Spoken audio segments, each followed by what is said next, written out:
Imaginez être passager d'un petit avion à turbopropulseur. De retour d'un incroyable voyage de pêche aux Bahamas, vous vous détendez à l'arrière de l'avion. Soudain, vous entendez la voix de votre pilote dans l'interphone et il annonce qu'il ne se sent pas bien. La prochaine chose qui se produit, c'est que l'avion commence à descendre en spirale vers la mer. Comment réagiriez-vous? Restez avec nous.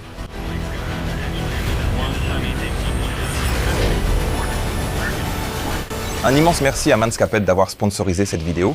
C'est une histoire incroyable de survie, de résilience et de la façon dont un groupe de personnes peut s'unir et mettre en commun ses ressources pour accomplir quelque chose qui devrait normalement être impossible. L'histoire que je vais vous raconter concerne un vol entre Marsh Harbor aux Bahamas et Fort Pierce en Floride aux États-Unis. L'avion utilisé était un Cessna 208 Caravan qui accueille normalement 9 personnes, mais cet appareil en particulier n'avait que 6 sièges. Cela s'expliquait car il était équipé de flotteurs, ce qui est courant pour les avions dans cette région, surtout aux Bahamas. Je tiens à préciser que nous n'avons pas encore de rapport final concernant cet événement. Cela ne s'est produit qu'il y a une semaine. Mais nous avons les déclarations de la plupart des personnes impliquées et nous allons devoir spéculer un peu dans cet épisode. Le vol au cours duquel tout cela s'est produit était le trajet retour du voyage. Les 2 passagers à bord revenaient d'un voyage de pêche aux Bahamas et rentraient maintenant chez eux, en Floride. L'un des passagers était un ami proche du pilote, donc il était assis avec le pilote dans le cockpit sur le siège de droite, et l'autre passager était un homme appelé Darren Harrison. C'était un homme de 39 ans originaire de Floride, vice-président d'une entreprise de revêtement de sol et de design d'intérieur. Il était assis un peu plus à l'arrière dans l'avion, profitant simplement de la vue. Il faisait vraiment beau le jour du vol et l'avion a décollé normalement de la piste 09 à Marsh Harbor, puis le pilote est monté jusqu'à l'altitude de croisière prévue de 12 000 pieds. Le vol devait durer environ 1h20. 45 minutes après le départ, l'avion a quitté l'altitude de croisière et est descendu à 10 000 pieds. 15 minutes plus tard, le pilote a pris la parole à l'interphone et a informé ses 2 passagers qu'il se sentait bizarre et qu'il avait un léger mal de tête. C'est apparemment à ce moment-là qu'il a perdu connaissance, car après cela, les 2 passagers ont essayé de lui crier dessus, ont tenté d'attirer son attention, mais il ne répondait pas. Le pilote devait piloter manuellement à ce moment-là, car lorsqu'il a perdu connaissance, l'avion a amorcé un léger roulis à droite et une légère assiette à piquer. Darren Harrison, qui était assis à l'arrière, avait maintenant commencé à avancer pour essayer d'évaluer l'état du pilote, et lorsqu'il a regardé par la fenêtre, il s'est rendu compte qu'il ne voyait que les vagues bleues depuis la fenêtre avant droite. L'avion descendait très rapidement. Harrison a alors réagi très rapidement. Il a compris qu'il n'y avait plus le temps de sortir le pilote de son siège à ce moment-là. Alors il a passé ses bras par-dessus ses épaules, a saisi le volant, puis a commencé à tirer doucement en arrière et a remis les ailes de l'avion à l'horizontale. Il savait qu'il devait agir prudemment car il avait souvent voyagé sur de petits avions et discuté avec le pilote. Et il savait que s'il tirait trop brusquement, il risquait de décrocher l'avion ou, dans le pire des cas, d'arracher les ailes. Il avait tout à fait raison dans cette analyse parce que l'avion, dont la poussée était réglée pour maintenir la vitesse de croisière, était maintenant en train de piquer à une vitesse vertigineuse. Les données ADS-B ont montré qu'ils ont perdu environ 4000 pieds en un peu plus de 30 secondes, indiquant aussi une forte augmentation de la vitesse. La vitesse de croisière maximale du Cessna Caravan est d'environ 175 nœuds indiqués et les données ADS-B ont montré qu'ils ont atteint une vitesse de 295 nœuds, ce qui est énorme. Donc, le fait qu'il ait sorti l'avion très doucement de cette plongée était quelque chose de très important. Après avoir réussi à arrêter la plongée, Harrison a alors amorcé une légère montée. Ils ne sont pas remontés jusqu'à 10 000 pieds, d'où ils étaient repartis, mais il est monté à un peu plus de 9 000 pieds. Pendant la plongée, l'avion était passé d'un cap initial d'environ 285 degrés à un nouveau cap de 158 degrés. Cela signifiait qu'il se dirigeait maintenant vers le sud, en s'éloignant en fait de la côte de la Floride. La prochaine chose que les passagers devaient faire était de sortir le pilote blessé du cockpit, de l'éloigner des commandes de vol et de le placer à l'arrière de l'avion. Ils l'ont fait ensemble, puis Harrison s'est installé dans le siège du pilote derrière les commandes. Il a amorcé un léger virage à droite qui finirait par les ramener vers la côte de la Floride. Désormais, son principal objectif était de demander de l'aide, mais il allait s'avérer que ce n'était pas aussi simple qu'il n'y paraît. Parce que dans la confusion, lorsqu'ils ont retiré le pilote de son siège, ils ont malheureusement arraché son casque audio aussi. Et il semble qu'ils aient en fait cassé le casque en le faisant, car les deux prises étaient toujours connectées au panneau, mais le reste du fil ne l'était pas. Harrison a donc utilisé le casque de l'autre passager qui était assis sur le siège de droite, et il a maintenant essayé d'entrer en contact avec le contrôleur aérien. J'ai mentionné plus tôt que Harrison n'était pas pilote, mais il avait beaucoup volé dans de petits avions et il avait appris à utiliser la radio. Il connaissait également l'immatriculation de l'avion, ce qui lui permettait de l'utiliser lorsqu'il essayait d'appeler à l'aide. Le problème était que l'avion devait être en contact avec la fréquence du Miami Center à ce moment-là. Mais d'une manière ou d'une autre, pendant l'agitation, la fréquence avait été changée de celle du Miami Center vers celle de Fort Pierce, qui était l'aéroport vers lequel ils allaient voler. Il est tout à fait possible que le pilote ait peut-être pré-réglé la fréquence suivante et que, d'une manière ou d'une autre, alors qu'il était écarté des commandes, il ait simplement basculé cette fréquence de la fréquence de veille à la fréquence active. Cela signifiait malheureusement aussi que les contrôleurs aériens qui travaillaient sur la fréquence de Miami Center essayaient de joindre cet avion depuis un certain temps, mais n'arrivaient pas à entrer en contact avec lui, ce qui les a amenés à classer l'avion comme Nordo sans radio. Maintenant, ceux d'entre vous qui suivent ma chaîne depuis un certain temps savent que si vous vous retrouvez dans une situation Nordo, les contrôleurs aériens doivent suivre des règles et des procédures spécifiques. Dans ce cas, l'avion volait depuis l'extérieur des États-Unis. Il venait des Bahamas et ils allaient entrer aux États-Unis. Et quand vous faites cela, vous ne pouvez pas être en situation Nordo, n'est-ce pas? Vous devez être en contact radio avec les contrôleurs aériens. Et comme cet avion ne l'était pas, et qu'il s'approchait de la zone ADIZ, qui est la zone d'identification de défense aérienne des États-Unis, les contrôleurs aériens ont dû en informer le département de la Défense. Et ils ont en fait envoyé 2 avions de chasse vers l'appareil pour aller l'identifier et voir ce qui n'allait pas. Et ces avions de chasse sont restés proches ou au-dessus de cet appareil pendant le reste de l'événement. Quoi qu'il en soit, alors que Harrison appuyait alors sur le bouton du micro pour essayer de contacter le contrôleur aérien, il était en fait en train de contacter Pierce Tower et l'échange très inhabituel suivant a eu lieu. Trafic, N333 Lima Delta, répondez. Caravane 333 Lima Delta, tour de Fort Pierce. J'ai une situation très grave ici, mon pilote est devenu incohérent. Je n'ai aucune idée de comment piloter l'avion, mais je me maintiens à 9100 pieds.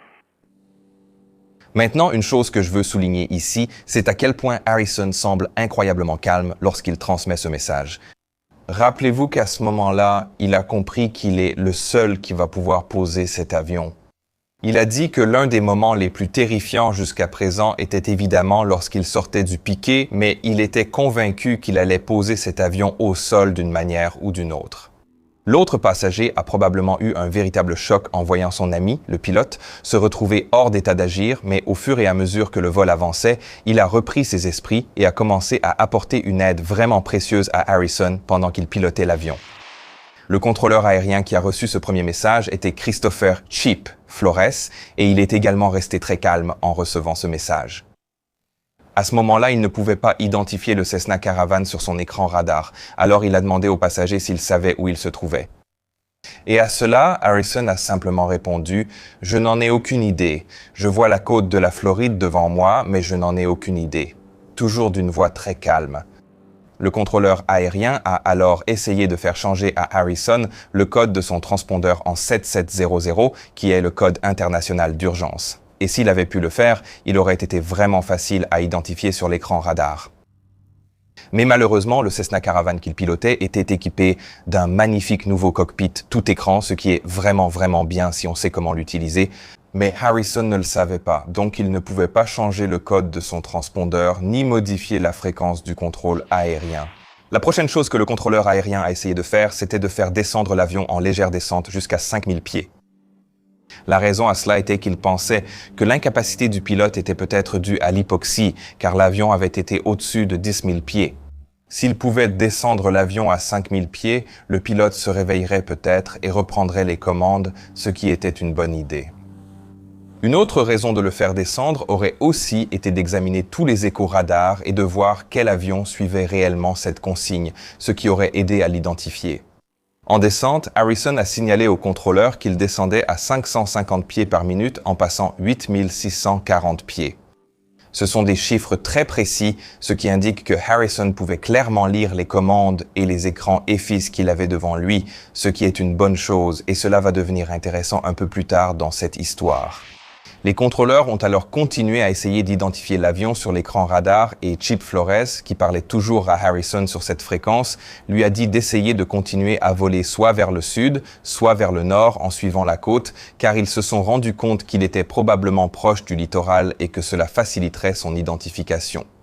Ils ont aussi tenté de lui appuyer sur le bouton ident de son transpondeur, sans succès, pour les mêmes raisons qu'ils ne pouvaient changer les fréquences ou le code du transpondeur. Mais heureusement, l'information concernant cet avion étant nord-eau et piloté par un passager était maintenant parvenue à la tour de Palm Beach. Et dans la tour de Palm Beach, un contrôleur nommé Joshua Summers a finalement réussi à identifier l'avion.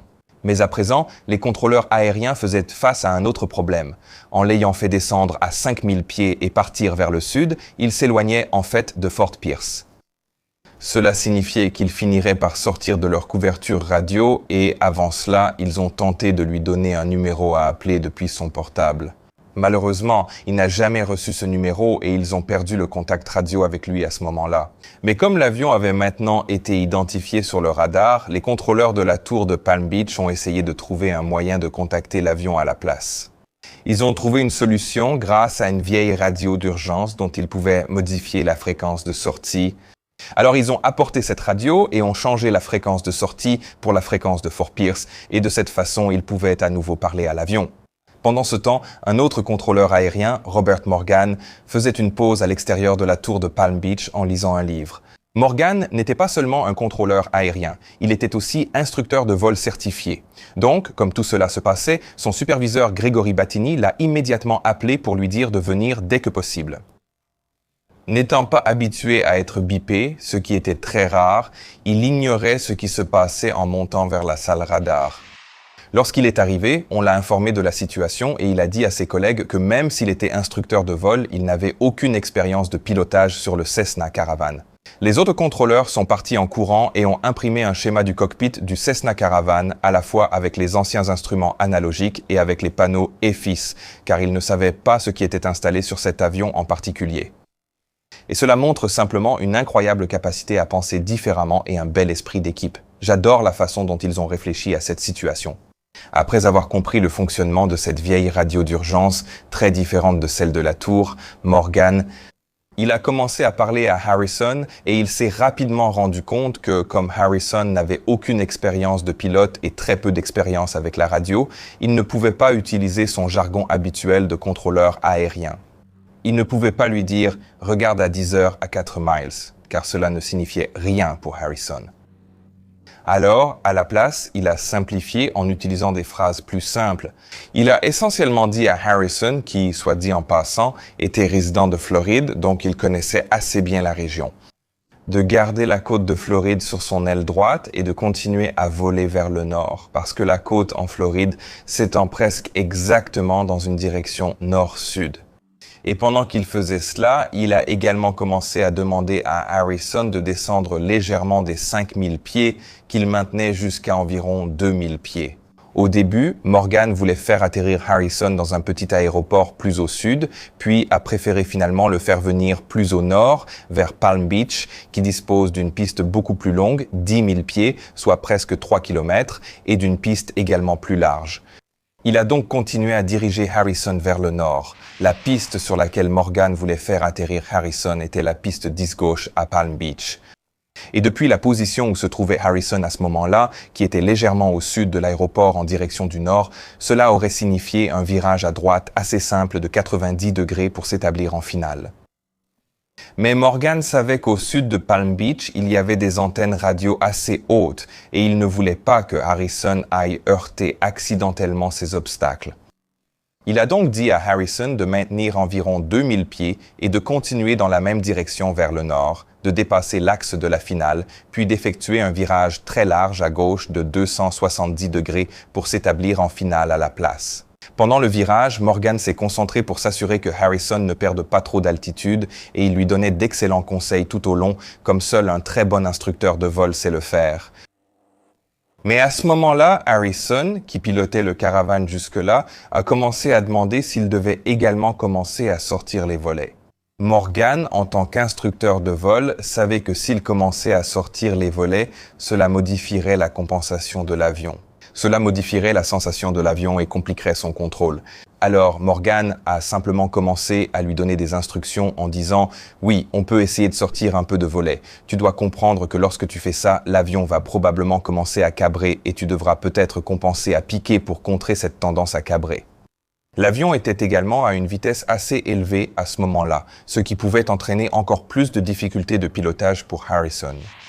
Chose dite, chose faite, Harrison a essayé de sortir un peu de volet, mais dès qu'il l'a fait, l'avion est devenu très difficile à contrôler. Et il a communiqué cela à Morgan, qui lui a simplement demandé de rentrer à nouveau les volets. Parce que, heureusement, le Cessna Caravan est un avion relativement facile à piloter et c'est l'un des rares avions où l'on peut effectuer un atterrissage sans volet, sans trop de difficultés. Jusqu'à présent, l'avion maintenait une vitesse sol d'environ 160 nœuds, mais Morgan savait que cette vitesse serait trop élevée pour l'atterrissage. Il a donc utilisé les découpages en carton que ses collègues lui avaient donnés pour indiquer à Harrison où regarder afin de voir où lire la vitesse indiquée. Et il lui a dit qu'il devait identifier la manette des gaz et commencer à réduire très doucement la puissance tout en surveillant la vitesse indiquée.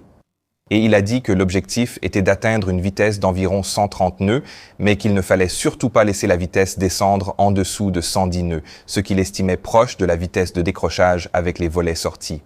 Alors qu'Harrison terminait son virage de 270 degrés pour s'aligner sur la finale de 8 miles, un autre incident est survenu avec ses instruments.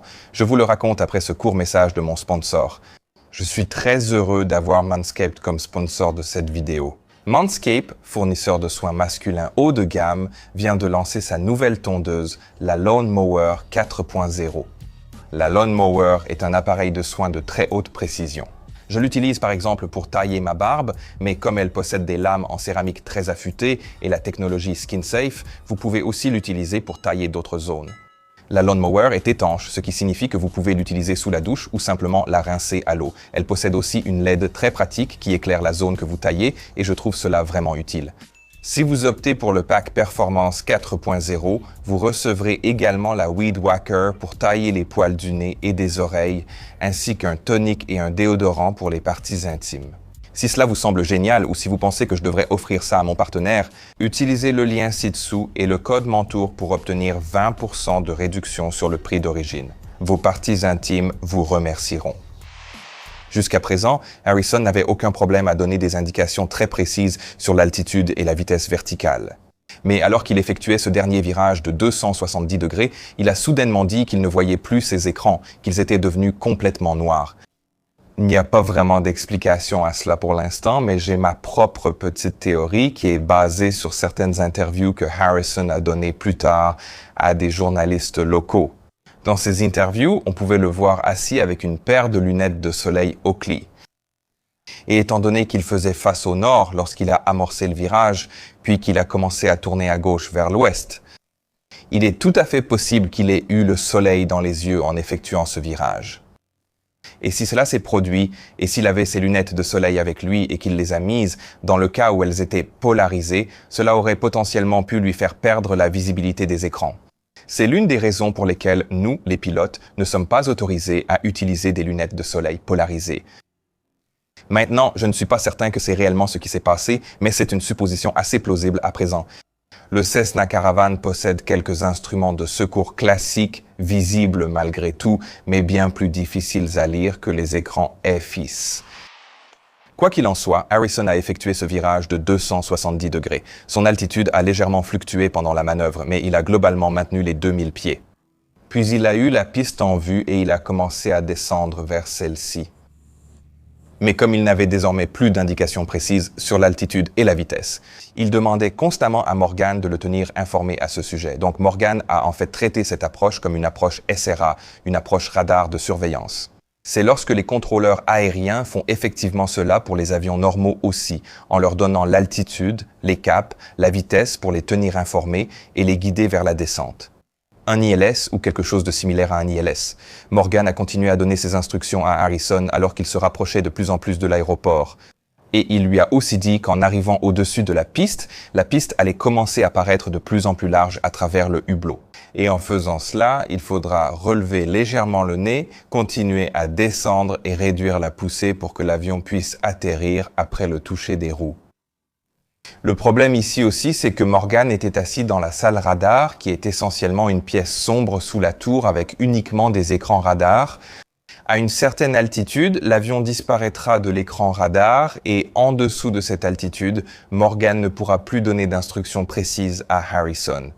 Pendant que cela se passait, de nombreux contrôleurs aériens s'étaient rassemblés dans la tour, s'entraidant pour s'assurer que tout le trafic au sol, tous les autres avions étaient maintenus en position et hors de danger pendant que cet avion approchait pour l'atterrissage. Après tout ce suspense, l'atterrissage en lui-même a été vraiment réussi. Harrison est arrivé à environ 120 nœuds, un peu rapide pour le Caravan. Il est aussi arrivé avec une assiette un peu plate, ce qui est normal sans volet, et a touché la piste assez fermement. Après avoir atterri, il a contacté Morgan dans la salle radar et demandé « Comment j'arrête cet engin ?» Et Morgan, aussi calme qu'il l'avait été pendant toute cette épreuve, lui a simplement dit d'utiliser les freins de roue et d'appliquer doucement le freinage pour ne pas trop solliciter l'appareil, car il avait beaucoup de pistes devant lui. Harrison a fait cela et a commencé à se sentir plutôt à l'aise avec la façon de contrôler l'avion au sol. Tellement à l'aise, en fait, qu'il a demandé à Morgan s'il devait dégager la piste après l'atterrissage, mais Morgan lui a répondu « Non, arrête simplement complètement l'avion et on t'aidera ensuite. » Pendant que cela se passait, plusieurs autres pilotes d'autres avions partout sur l'aéroport ont commencé à féliciter Harrison pour son tout premier atterrissage en solo. Malheureusement, cela s'est produit sur l'autre fréquence habituelle et non sur celle sur laquelle Harrison était, donc il n'aurait pas pu l'entendre. L'avion s'est finalement arrêté complètement à peu près à mi-chemin de la piste de 3 km de long. Et le problème suivant était maintenant de savoir comment arrêter le moteur. Morgan, qui n'avait jamais piloté le Cessna Caravan, ignorait totalement comment faire, mais un autre contrôleur, ancien pilote de C-130 Hercule, lui a conseillé « Dis-lui de ramener toutes les manettes en arrière ». Morgan a dit à Harrison de faire cela et lorsque Harrison l'a fait, cela a finalement coupé le moteur, mettant ainsi fin à toute cette épreuve. Dès l'arrêt de l'hélice, pompiers et secours se sont précipités vers l'avion pour extraire le pilote et l'emmener à l'hôpital au plus vite.